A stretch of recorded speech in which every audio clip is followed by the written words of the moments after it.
Prezadas pessoas, muito honrada, estou aqui para acolhê-los. Sejam bem-vindos, jovens integrantes desta que é a 194ª turma do nosso curso de Direito, pensando que eu integrei a 141ª em 1968. Além do agradecimento ao professor Paulo Lucon e, em especial, ao nosso diretor, o professor Floriano Marques, chama-me a atenção o fato de, em 1968, ali aos 20 anos, eu pensar como eu gostaria de ser recebida. Estávamos em plena ditadura militar, havia medos, mas pessoas como eu, que provém de família trabalhadora, com uma mãe tecelã sindicalizada, um pai metalúrgico sindicalizado. Então, eu já estava um pouco ou muito afeita às discussões políticas. Então, gostaria de, em 1968, ter ouvido mais a respeito do significado, do efeito do autoritarismo nas nossas vidas jovens daquele tempo. E não é que, passados todas essas décadas, nós estamos aqui ainda criticando autoritarismos, desinteligências entre a autonomia dos governos dos estados, dos municípios, versus ao governo da União. E o mais grave, sem dúvida alguma, resultado de ditaduras, ditadura Vargas, ditadura militar. Pessoas desconfiadas, com medo, né, da vacinação, discutindo dados científicos já comprovados, realmente é assustador. A minha geração é o após-guerra. Os meus pais esperaram terminar a Segunda Guerra Mundial para se casarem. Eles se conheceram na Juventude Operária Católica, discutindo questões de direitos sociais. Tiveram como amigos integrantes da Juventude Universitária Católica, Franco Montoro, Luci Montoro. Então, eu convivi na escola pública, nunca estudei numa escola privada, sempre escola pública. Eu convivi com muitas coleguinhas, crianças imigrantes, sobretudo da Europa, né? Tive colegas, eram portuguesas, italianas, espanholas, mas a minha melhor amiga, eu me lembro, lá do curso primário, seria o Fundamental 1 dos dias de hoje, da Eng Deon Silo. Tive dificuldades para aprender o nome dessa amiguinha, mas o quanto íamos e víamos, né, ali na Rua Belém, para o Grupo Escolar Amadeu Amaral. Esta convivência com a diversidade e depois a chegada de inúmeras famílias expulsas do campo, principalmente no Nordeste, que vieram em busca do Sul Maravilha. Mas, atentem, expulsas pelos latifundiários. Aí essas famílias vão chegando. Então, a questão da diversidade na minha formação e na minha educação sempre foi muito importante para que eu soubesse conviver e, ao ver alguém com um comportamento que eu julgasse diferente, eu já me aproximava e sabia que estava acontecendo alguma coisa, porque as pessoas não são ruins. Ou melhor, nos ensinamentos do Paulo Freire, né, não é tão importante saber ou não fazer, é compreender, respeitar saberes. E esta República Federativa do Brasil, ela é diversa. O ambiente, né, o meio ambiente, a casa, já é diversa, bastante diversa. E haja riquezas, mas ela é diversa na formação do seu povo. Por isso, a nossa cultura, ela é rica. Mas estamos aqui num templo, né, do direito, que é a Faculdade de Direito da Universidade de São Paulo. Ela começa como uma academia de direito em 11 de agosto de 1827, onde um decreto instituidor do Pedro I instituiu os cursos de direito em São Paulo e na Irmã Olinda, lá em Pernambuco. Conhecida também como Arcadas, uma alusão, né, à sua arquitetura. Nesse momento de pandemia, talvez muitos ainda não conheçam sequer este ambiente, este prédio, mas nós vamos vencê-la, com certeza, com vacinação e com governos, né, que nós elegemos, mas compromissados com o Estado democrático de direito. Atentem, não é apenas um Estado de direito, um Estado democrático, onde se tenha, né, a premissa que o exercício do poder, o poder vem do povo. Nós elegemos aí os responsáveis pelas principais funções do poder. O compromisso aqui é com pesquisa, ensino e extensão. Para o sucesso de nós termos tanto os pianos, ex-alunos nas principais funções do poder, né, entre os 11 ministros do Supremo Tribunal Federal, há lá 4 os pianos, né, aqui do curso de Direito. Então, para se chegar a todo esse sucesso, de nós chegarmos às delegacias de polícia e encontrarmos doutores e doutoras, delegados, delegadas, né, e a gente reconhecer, né, porque foi aluno, etc., mas também muito presente no Judiciário, no Ministério Público, na Defensoria Pública e, sobretudo, em casas legislativas. Então, há representantes do povo formados por aqui. Atentem para a nossa responsabilidade. Nosso jovem prefeito Bruno Covas é aqui da nossa escola, um uspiano, me lembro dele, ele é alto, né? Me lembro dele entre os alunos aqui se destacando e etc. E os alunos agora aqui, né, cochichando. Nem sempre se destacam tanto em sala de aula, mas principalmente no porão. O porão é onde está instalado o Centro Acadêmico 11 de Agosto, onde são forjadas, né, muitas ideias e questões políticas. Mas para chegar a esse sucesso na formação de pessoas, nós promovemos sempre, desde o curso de graduação, pesquisas interdisciplinares, né? Visitamos a política, a antropologia, a criminologia, a história, a economia, as ciências médicas nesse momento, né, tão importante para a nossa sobrevivência, e outras ciências. O nome oficial do curso é um curso de ciências jurídicas e sociais. E daí ter formadas, né, pessoas que hoje ocupam todas essas funções do poder. A instalação dependeu muito de bons vizinhos, e os senhores vão conhecê-los. Até podem ir lá tomar o café e comer o pãozinho no Convento São Francisco.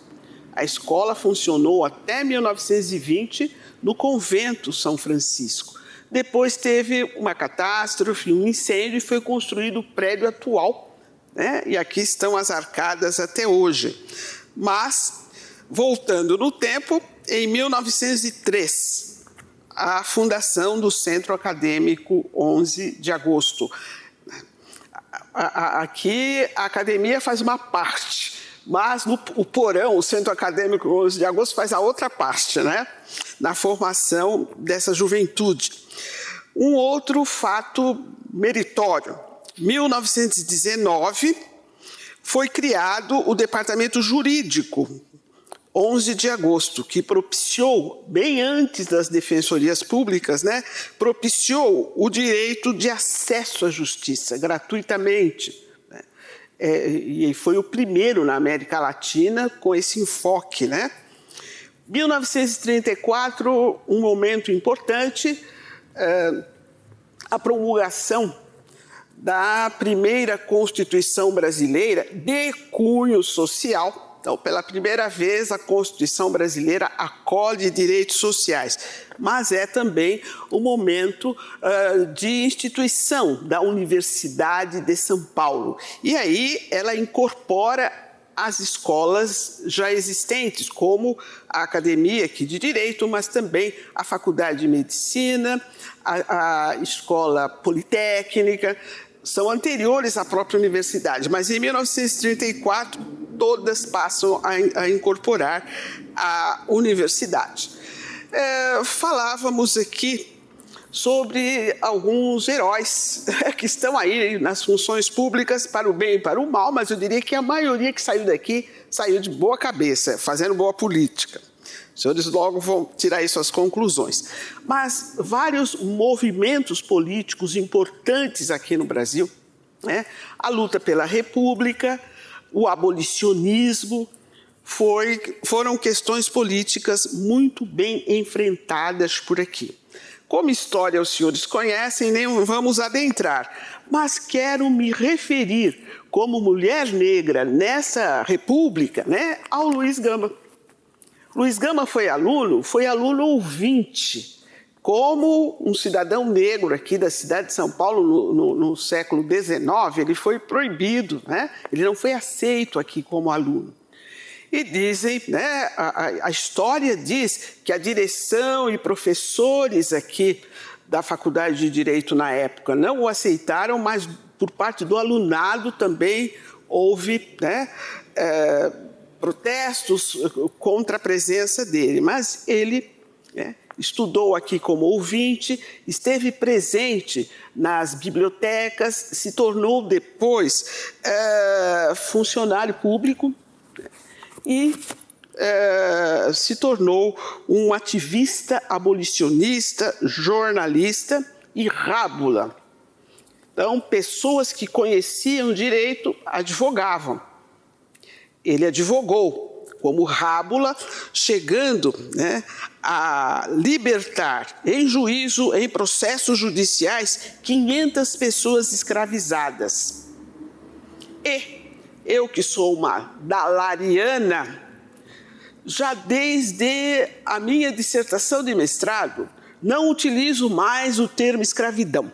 Escravidão é aquele instituto jurídico do mundo antigo, do o direito romano, né, o analisa bastante. Esta ocorrência secular nas Américas, no Brasil, 400 anos, né, quase. Né? Não é o instituto escravidão do mundo antigo. Eu me refiro a esse período não como escravocrata, escravidão, mas como escravização. É uma fase grave, importante, malévola, né, do sistema socioeconômico capitalista que mercantil para alcançar o que, no entendimento deles, o desenvolvimento para chegar, né, à industrialização, escravizou pessoas.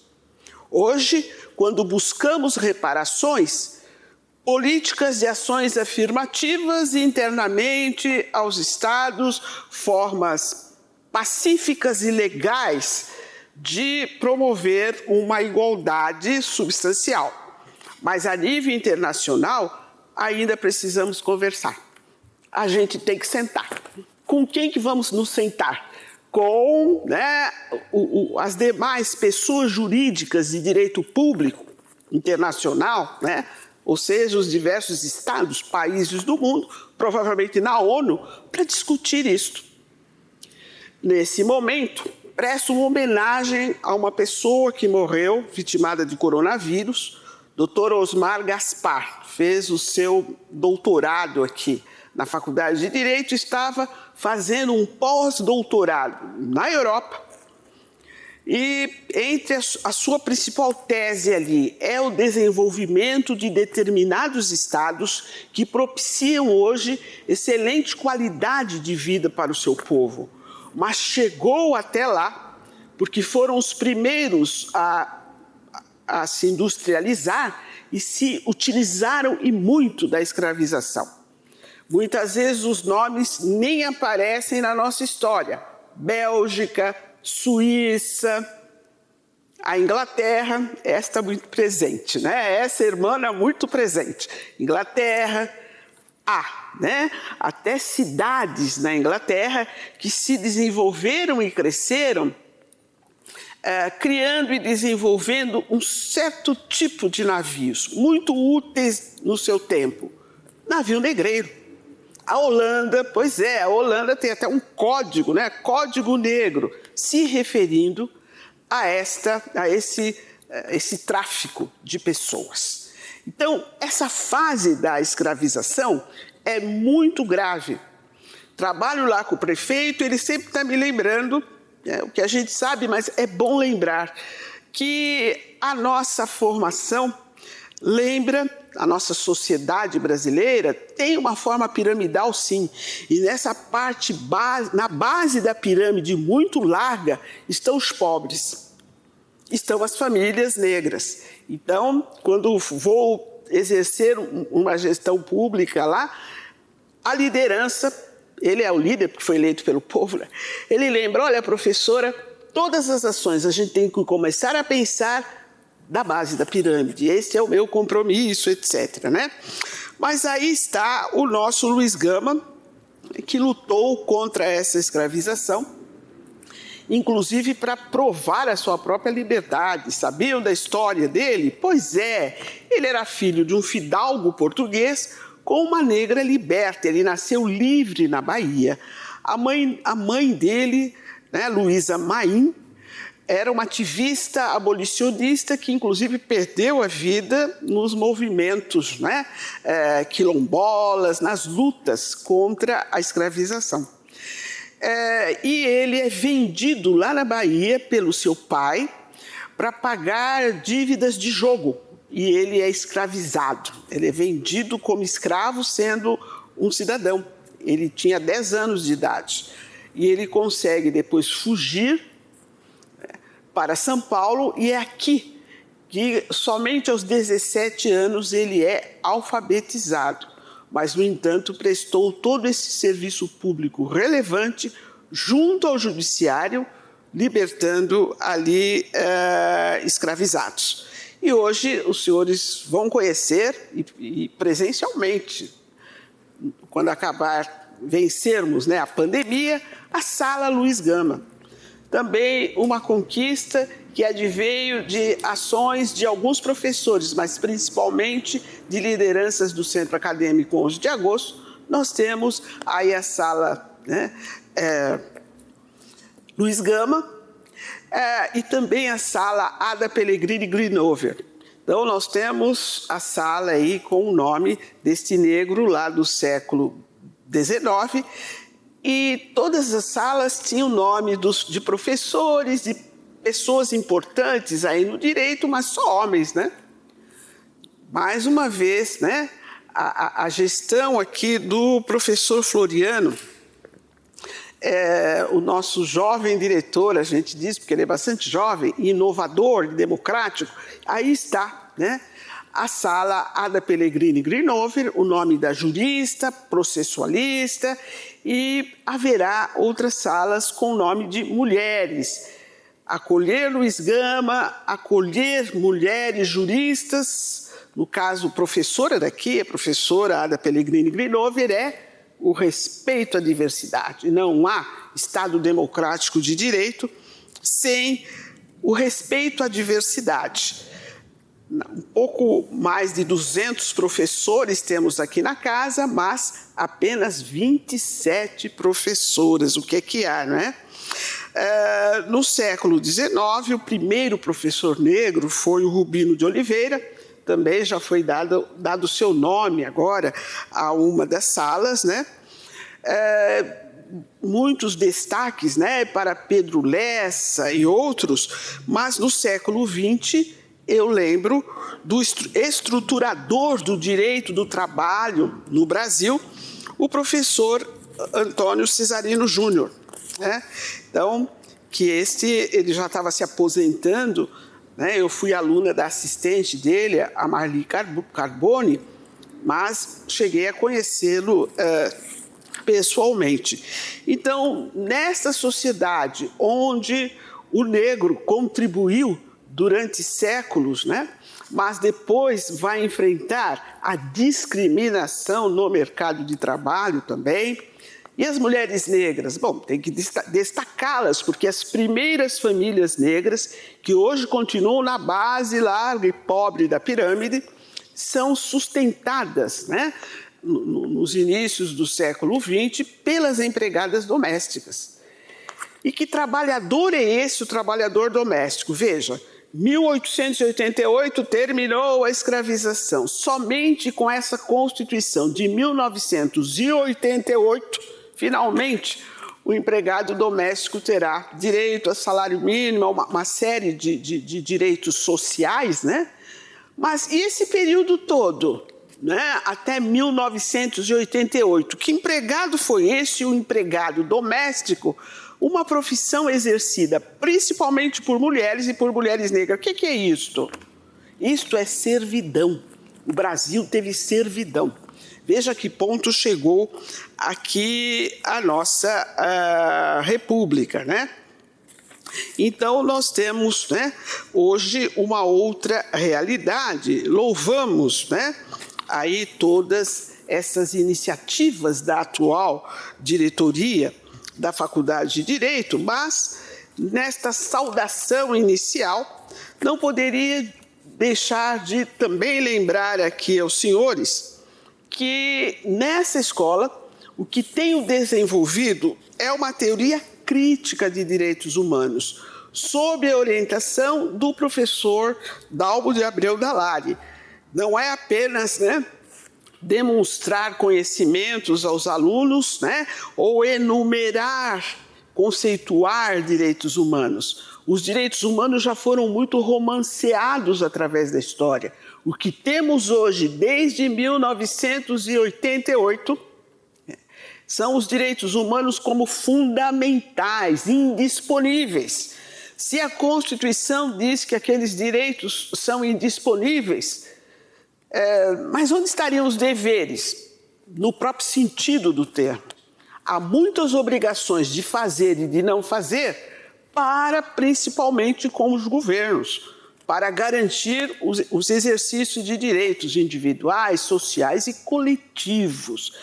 E a questão fica bem à mostra neste momento de pandemia.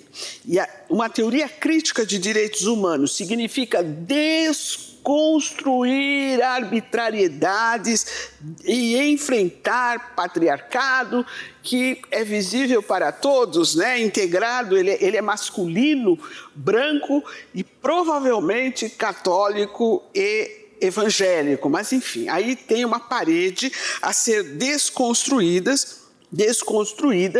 para se propiciar aí a igualdade.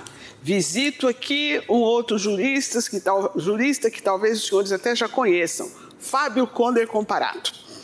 Ele diz aqui, né, que a política é, sem dúvida alguma, como já diziam os gregos, né, a arte, a ciência, que nos propicia uma visão completa, integral da pessoa, porque a política já enxerga, já analisa, já vê a pessoa em sociedade. E somos seres, né, aí, sociais.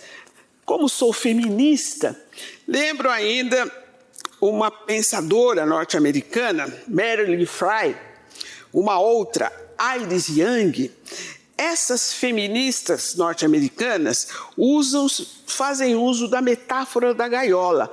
Acho que explica bem a situação política dessa república.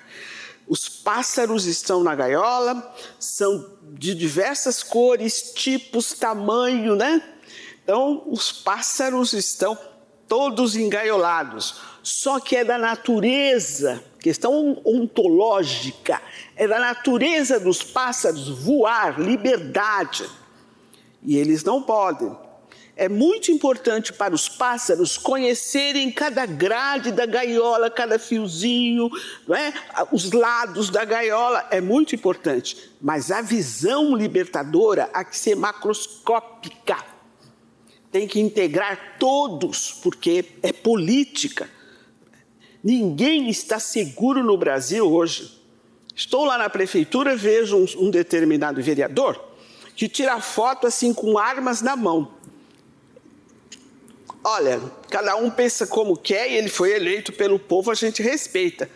Mas, senhores, né, a questão é política, é macroscópica e precisamos dele, mas precisamos, né, de todas as etnias, mas também de muitas ideologias aí, para uma real libertação, para uma implantação de um Estado de justiça nos termos que estão lá na Constituição. O professor Fábio Comparato lembra muito da sua obra Afirmação, né? Afirmação Histórica dos Direitos Humanos. O Fábio Conder Comparato lembra a percepção das diferenças. Se nós educarmos, né, seguindo o pensamento de Paulo Freire, né, a educação libertadora, deveríamos já imediatamente, segundo Fábio Conder Comparato, dialogar com as crianças, com os adolescentes, com os jovens, sobre a percepção das diferenças. As pessoas, todas nós, somos iguais para o exercício de direitos e deveres, mas não somos idênticas. Há uma personalidade que vai nos identificar. Então, as diferenças são biológicas, são sexuais, são étnicas, são culturais e exigem aceitação e respeito. As diferenças, né, não dizem respeito ou não expressam superioridade de pessoas sobre outras, não. Ela deve ser aceita. Sobretudo por nós que escolhemos, né, como objeto de estudo e profissão, o advocare é o outro. Tem que aceitar e ouvir o outro. E o outro como é? É homem ou mulher ou é uma pessoa transgênera? Fechar os olhos, invisibilizar o outro é a pior forma, né, de discriminação racial. Mas ainda seguindo aqui Dalmo de Abreu Dalari e Fábio Conder Comparato, temos que combater desigualdades. E isto também pode ir para todos os níveis, né, da escolarização, para todos os ambientes. As desigualdades, sim, são criações racionais, arbitrárias e injustas. Exigem enfrentamento para sua extinção, porque estas, sim, estabelecem relações de dominação e de exploração entre cidadãos. Mas como é que nesse Estado que a Constituição nos apresenta como democrático de direito, mas é um Brasil grande, há, com aspas, vários Brasis aqui convivendo. Como é que vamos conhecer essas realidades e enfrentar as discriminações, racismo estrutural, sexismo? Através, né, de estudos interrelacionando dados e informes, as chamadas interseccionalidades. Essas interseccionalidades que todos nós, aí bem antes até da faculdade de Direito ou em todos os cursos, apreendemos. Angela Davis, veja que ela vai, né, na questão de gênero, na questão de raça, mas ela chega ao sistema socioeconômico, né, capitalista também, né? Então, é gênero, raça, mas chega também a questão do capital. Depois dela, muitas feministas vêm usando da interseccionalidade para conhecer realidades. Só que lembram os senhores que usar dados informes exige uma política aberta e democrática de dados, a política de dados abertas. E isso só é possível num Estado aqui democrático de direito. Temos um passado pesado. Como será que foram distribuídas riquezas entre nós a ponto de ser um capitalismo com esse número incrível de famílias na miserabilidade? Um nível insuportável, né, de pobreza, mas temos o racismo estrutural. Olhamos a sociedade, né, e não vemos, né, nenhuma placa, negro sim, branco não, ou branco sim, negro não, etc. Ele não se expressa dessa forma. Banalizou-se entre nós, né, certas práticas de violência. E aí sim, só entrelaçando dados, nós observamos aí determinadas realidades. Fui secretária de Justiça do Estado de São Paulo, uma secretaria que era Secretaria de Justiça e Cidadania, então atuava diretamente com movimentos sociais e tal, lá por volta de 2006, 2008. É nesses tempos que o Ministério Público do Trabalho, na classificação brasileira de ocupações, instituiu o CBO 519805, né, reconhecendo os profissionais do sexo. Como gestora pública, recebo os movimentos sociais e recebo os profissionais do sexo. Há homens, né, há outras pessoas, mas vieram apenas as mulheres se apresentavam. Meu Deus, pensei que eu fosse morrer.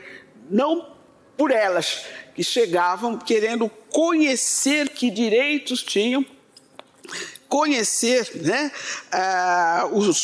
como é que poderiam fazer o recolhimento, né, a contribuição previdenciária, e encontrei resistências, atitudes preconceituosas, demonizações, né, por parte de instituições públicas, por parte de igrejas. Nossa, ninguém queria discutir o assunto e eu ficava sozinha gritando, né?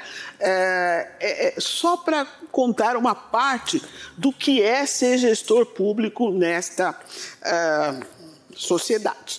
Nesse momento, eu estou na Secretaria Municipal de Justiça. É um órgão mais técnico, trabalho direto não com os movimentos sociais, porque já há uma Secretaria de Direitos Humanos no município.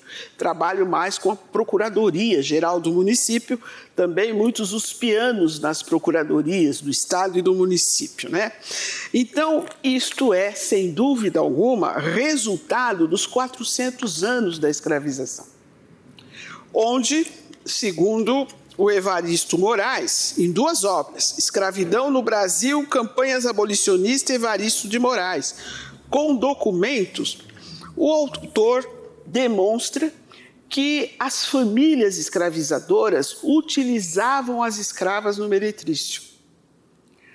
E a presença de negros em qualquer local, nos séculos da escravização, era sempre suspeita, tinha que demonstrar quem era o seu, com aspas, proprietário, quem é o seu senhor, como você está circulando aqui à noite. E aí a escravizada ali, né, utilizada no meretrício, mostrava um cartão e ela circulava à noite. Isto exercido por famílias proprietárias, não era o crime organizado, eram as famílias proprietárias. Isso foi durante quanto tempo?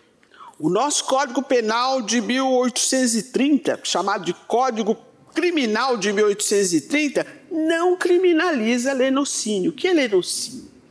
Aí os colegas estão chegando no curso de Direito, mas sabem, né? É auferir lucro com o sexo do outro, é explorar economicamente tal, o sexo do outro. esse crime não está porque era a prática de brasileiras, sobretudo nas cidades portuárias, né? E essa prática, isso traz muitas consequências. Para a comunidade negra trouxe consequências, sim, né? Mas trouxe consequências só, né? Para quem subjugou o outro, ou melhor dizendo, para quem foi subjugado, né? A comunidade negra que está prejudicada está. Que está na base pobre da pirâmide está. E ser pobre no Brasil é diferente de outras, né? Repúblicas capitalistas. É viver mesmo da insegurança. Então, observe, né, que somente em 1890, aí já temos o segundo Código Penal brasileiro, mas já é a República, né? Aí o lenocínio vai aparecer. Então, temos um passado escravizador, onde o pelourinho, aquele mastro que significa que ali é uma cidade, era um local onde se amarrava pessoas e as pessoas eram torturadas. Quem estava lá? Principalmente os negros, porque escravos. Vejam, se volto no tempo da escravização, não é porque eu sou uma cidadã preta, porque estudo realidades. Então vejam que esta situação é grave para a comunidade negra. Autoestima, né, a questão da honra, respeitabilidade e tudo mais, até saúde, prejuízo para a saúde mesmo.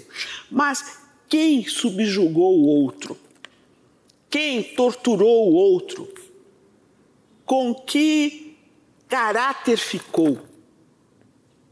Observem os rankings, hoje publicizados pelo IBGE, pelo IPEA, Instituto de Pesquisa Econômica Aplicada, mas também o Fórum Nacional, né, de Segurança Pública e tantas outras instituições que promovem os seus estudos sempre interlaçando informes e dados e nos trazendo alguns resultados. O Brasil vai mal. Estamos mal nesses rankings todos como uma sociedade violenta.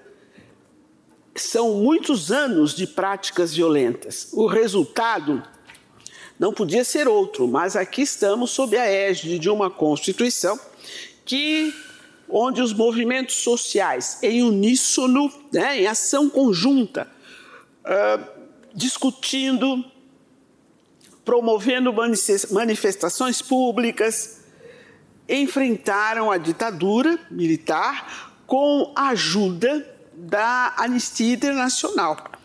E, pela primeira vez na história, nós temos na Constituinte a sociedade civil organizada discutindo e dizendo que queria que estivesse constitucionalizado. Nem tudo se conseguiu, mas esta Constituição ela é inclusiva, ela propicia, né, o enfrentamento dessas questões e é a partir dela que a própria Lei de Diretrizes e Base da Educação foi aperfeiçoada por legislação específica, determinando o estudo, né, da história da África, das relações étnicas aqui no Brasil, o reconhecimento, né, os estudos, então, porque é o aperfeiçoamento da Lei de Diretrizes e Bases da Educação. O aperfeiçoamento mesmo dos estudos sobre as etnias, né, ameríndias, indígenas e todos aí os seus direitos. Os caminhos legais estão construídos porque é a partir dessa Constituição que nós temos o Estatuto do Idoso, o Estatuto da Criança e do Adolescente, a Lei Maria da Penha, que não veio assim por parte dos representantes do povo brasileiro, mas sim por disposições, né, por recomendações, né, da Corte Interamericana de Direitos Humanos, porque a cidadã Maria da Penha Guimarães, engenheira bioquímica, teve que ir lá fora para que o seu processo, um processo criminal, né, lesões corporais gravíssimas, tentativas de morte que ela passou por parte de um ex-marido, ela teve que ir lá fora, na Corte Interamericana de Direitos Humanos.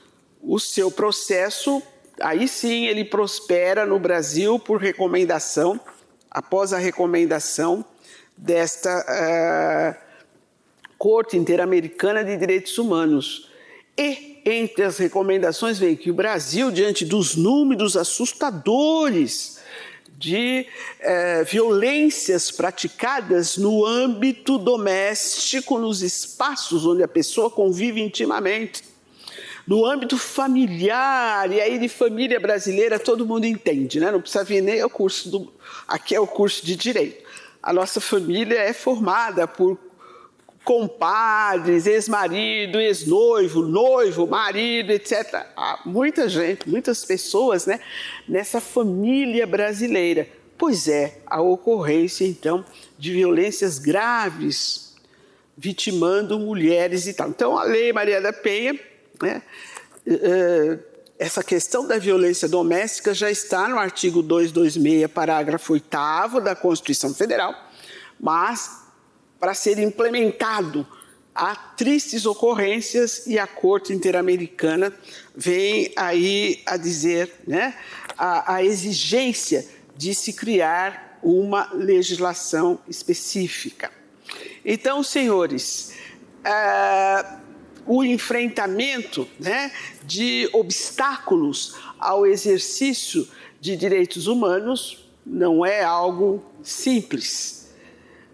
Atos de violência durante séculos banalizou entre nós miserabilidade, né? O local social do negro não é para muitos desta sociedade o que estou ocupando nesse momento, porque sou negra, né?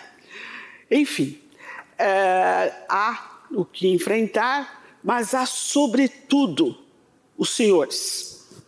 Há, sobretudo, uma juventude saudável, politizada, que não aceita atos de autoritários, né? Que busca, né, a razão, mas eu posso, não posso, mas quem decidiu isto? Foram todos através de uma disposição legal, de uma normatização? Por que essa diferença, por que aquela? Então, é lá a organização, a ONU, né? A Organização das Nações Unidas, já na década de 60, dispõe sobre uma convenção contra todas as formas de discriminação racial. O Brasil assina e ratifica.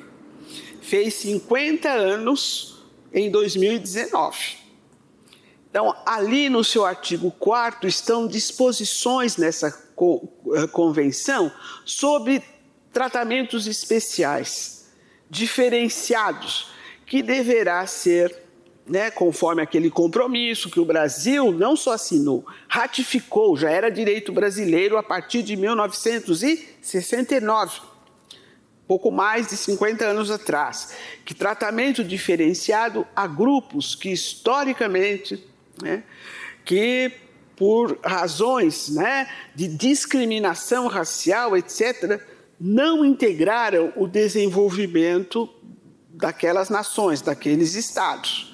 E aí vem uma discriminação positiva, temporária, para integrar quem ficou excluído. Então, a nossa Constituição já tem todo o feitio, até porque esse compromisso o Brasil já tinha.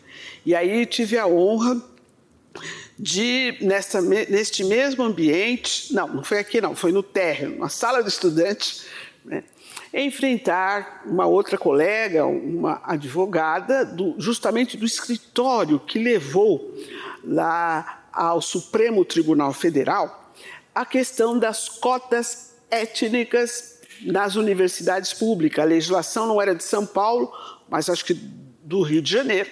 Foi ao Supremo, e o que o Supremo Tribunal Federal disse? Não, é constitucional sim, já é direito brasileiro, e aí vem os planos de educação já se referindo, né, às políticas de ações afirmativas. Então, você está acolhendo pessoas, e em verdade vos digo que o movimento negro, integrado hoje, já há algum tempo, né? por intelectuais e, sobretudo, pelas feministas negras, está colocando holofotes, iluminando algumas questões, e vem muito aí, né? Então, temos que estar, enquanto profissionais do direito, antenados, muito bem informados. E o que eu posso desejar aos senhores é toda saúde, toda felicidade, todo um ambiente onde as pessoas possam se abraçar muito, passada que é esta pandemia. Agradecer o professor Paulo Lucon, que está dirigindo toda a comissão de professores e alunos que estão recebendo os novos alunos, abraçar, agradecer o nosso diretor, o professor Floriano Azevedo Marques, que também está nos recebendo e permitiu aqui esse convite, essa possibilidade de saudar os senhores. Sejam muito bem-vindos, aquele abraço forte, vidas negras importam, com certeza, porque quando eu sair daqui, estiver aí, nessa sociedade, sou uma cidadã negra. Será que a polícia vai me matar? A gente espera que não, mas a gente nunca sabe. Precisamos construir essa cidadania. Então, até lá, abraço grande, muito obrigada.